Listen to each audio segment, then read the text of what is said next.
This episode is brought to you by Merrill. Join one of the most iconic names in wealth management, Merrill. You'll be part of a dynamic team of advisors and specialists working hard every day to grow their clients' wealth. And with the support of best-in-class research, advanced digital tools, and the resources of a global institution, it's truly an opportunity you can be bullish about. Learn more at careers.bankofamerica.com. Copyright 2024, Bank of America Corporation.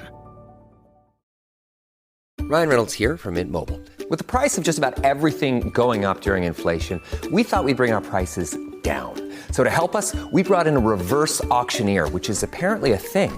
Mint Mobile Unlimited Premium Wireless. How to get 30, 30, bit to get 30, bit to get 20, 20, 20, bit to get 20, 20, bit to get 15, 15, 15, 15, just $15 a month? Sold! Give it a try at mintmobile.com/switch. $45 upfront payment equivalent to $15 per month. New customers on first 3-month plan only. Taxes and fees extra. Speed slower above 40 gigabytes. See detail. Hey guys, Akil Stokes here. In today's episode of the Trading Coach Podcast, we're going to talk about strategy development and the real cost of improving your trading strategy. When I say it like that, you know it's important. Welcome back to the show, guys. As always, I'm your host, Akil Stokes, co-founder and trading coach over at Tier1Trading.com. We are entering my favoriteest time of the year, not daylight savings, because it's really annoying running an international business and dealing with half the world putting their clocks back, but another half of the world not putting it back until a week or so. But we are entering pretty much the end of my trading year. We are, it's end of October as I'm recording this right now. You guys probably won't hear this until November, but we have a few really cool things happening. One, at the end of November, shameless plug alert, we have our Trading Unmasked workshop that is coming out. You can go to www.tier1trading.com, click on the banner to find out more information about that. Seats have sold out, but if you get on the waiting list and people drop off, you can be invited. So make sure you sign up right now. That way you can reserve your spot.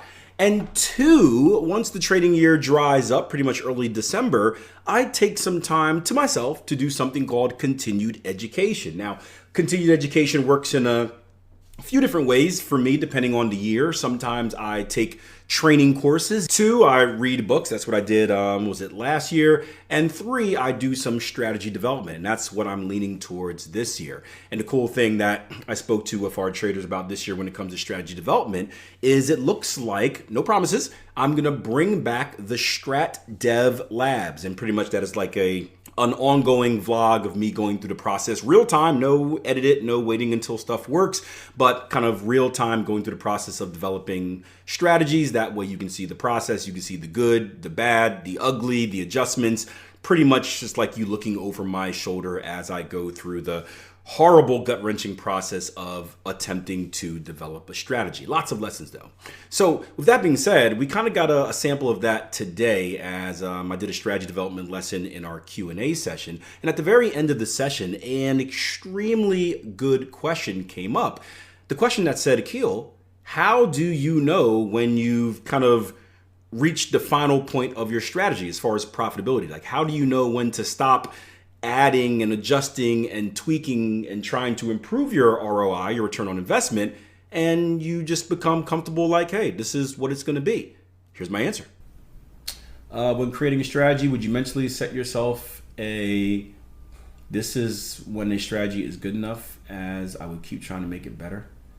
Oh yeah, it's a good question. So yeah, that's a dangerous game to play, to keep trying to make it better. Because I had a friend like that who developed some really good strategies, but always wanted to make them better and never actually traded any of these strategies live. So he had all these cool strategies, never actually traded them live because he kept trying to make them better. So yeah, you certainly want to make your strategy better.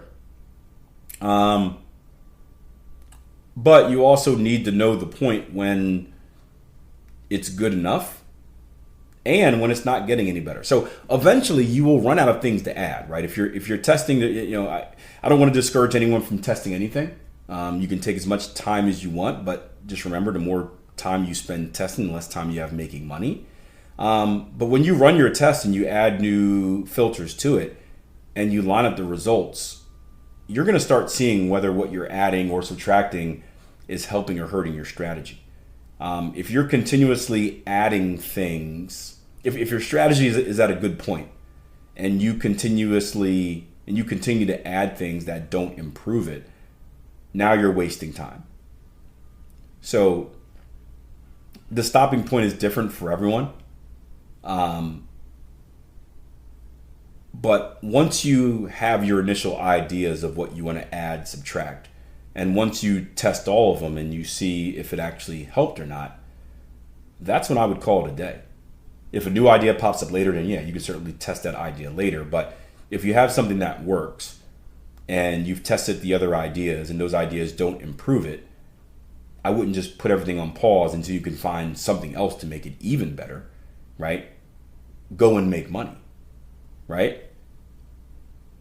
'Cause let me ask you this question, right? If you have a strategy that produces a 30% return on investment a year, and you decide not to trade it because you're looking to add a filter that will make it a 35% return on investment for the year, is it worth waiting a year, spending a year not trading it to get that extra 5%? Not at all, right? Honestly, if you had a filter that made it a 50%, here, another question. If you had a filter that made it a 50% return on investment a year, is it worth not trading it for that year to get 50%? Does that change your mind at all? If I go from 35 to 50? How about that? No? 100%? Where's the number at? 100%? Return on investment. Now we're getting crazy. I would say even 100%. Yeah, right? I wouldn't wait for any of it. Because guess what? If I'm not trading something for a year that makes 30% a year, guess what I'm making? 0. Opportunity cost, right? I made 0% that year. So you're asking me, I have the choice between making 30% versus 0%. It's a pretty simple answer, right? And I'm a firm believer on that, right? Where it's like, if you have something that makes you profit, enough profit to be worth it, right? If you're making 2% a year, then that's a different story. Like, who cares, right? But so there is a floor, right? But if you have something that makes 30% a year, trade that sucker, right? If you have an idea on how you can increase it from 30 to 50, well, guess what? You could still do all the things that you would do to take your strategy from 30 to 50% or from 30 to 100%. You can still do all those things while making your 30% return. Can you not? Right? Do you have to either trade live or test? No, you can do both at once. It's like the argument I always get over multiple streams of income, right? You know how it is. It's a tough life being a trading coach, right? Because one, whenever you I got bashed the other day when I shared the pound dollar trade I was in. And they're like, man, looks like a loser. And I'm like, yeah. Wait a minute, that's supposed to make me mad? Like, am I supposed to be mad? Like, yeah. Guess what? Spoiler alert, guys. I have lost before. Oh my gosh, I feel so good to get that off my chest. Right? So it's like, yeah, but you also get the thing where it's like, oh man, you're not a trader. You're just a social media influencer who makes money off of courses and YouTube advertisements and blah, blah, blah. And if you were a real trader, right? If you were a real trader, you wouldn't be doing YouTube videos or podcasts or whatever it is that we do, right? And so my response is always this, right? So if I'm going to say Elon Musk, I'm trying to think of anyone. If who's good? Who's a good billionaire, right? Take any billionaire.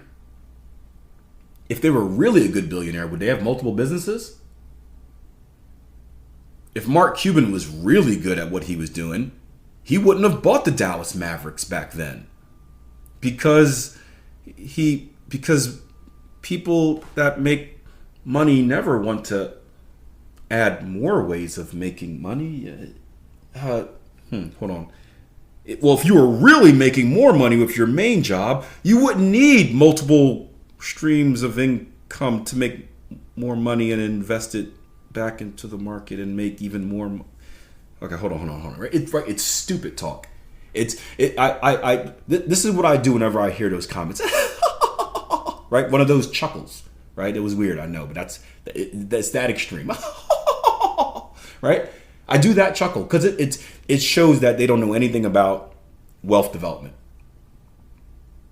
They don't know anything about financial freedom, right? The idea of financial freedom is to have as many revenue streams as possible without sacrificing time and effort to it. Because the more income streams you have, the more money you can make. The more money you can make, the more money that your money can make. And the more money that your money can make, the more free time it opens up for you. And typically, the more free time it opens up for you, the happier you are, right? So it's the same thing with this example right here, where it's like,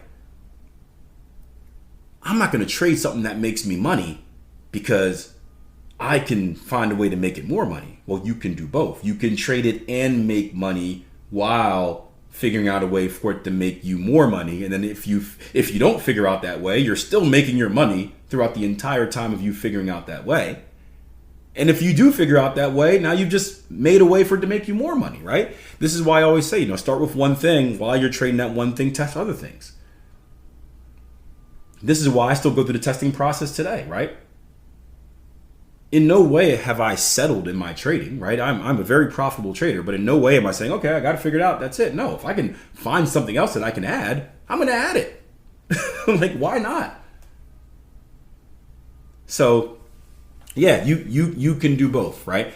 I encourage the journey of trying to make something better, as long as you know that there's a limit to it.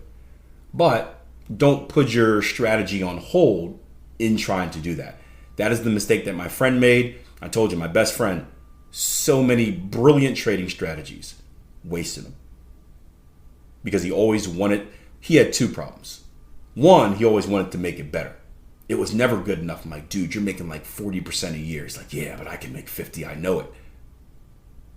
I'm like, all right. Two, his second one was his ego. As soon as he would he would take something like this and then he would find a way to make it really, really good, right? He would take the strategy we just built today and he would find a way to make it really, really good. And then he'd be like, man, someone used the Keltner channel before, so it's kind of cheating. I'm like, it's not cheating. No, it makes money. But he wanted his ego. He wanted something that he created, something unique to himself. Which I understand. There's an ego in all of us. But I like the money more. So, if someone's like, well, Akil, you just copied that strategy from a book. Yup. Mm-hmm. And I'm going to read that book again and copy something else. I don't care. You didn't invent harmonic patterns? Nope. Well, hasn't someone already used the stochastics RSI cross? Probably. I don't know. Don't care. I am selfishly about my return on investment. You don't need to think that I'm a good trader. Because guess what? I don't get paid off you thinking I'm a good trader. I can care less. You're not a genius. Nope. I'd rather be dumb with a lot of money than smart with none. Hope you enjoyed the episode. The outro is not going to be nearly as long as the intro. Just want to say I appreciate all the support that you guys have been giving me. I took a sneak peek at some stats the other day and boom, we're exploding. And as we get to the end of the year, I'm excited to see where we rank on the top trading podcast out there. We're always top 10. Last year we were top 5. I'd like to be number 1, but I can't do it without your support. So continue to like, continue to share, continue to subscribe, rate, review, all the stuff that whatever analytics I think make the show likable, and I'll keep banging out great episodes for you guys. Until next time, plan your trade, trade your plan. Take care.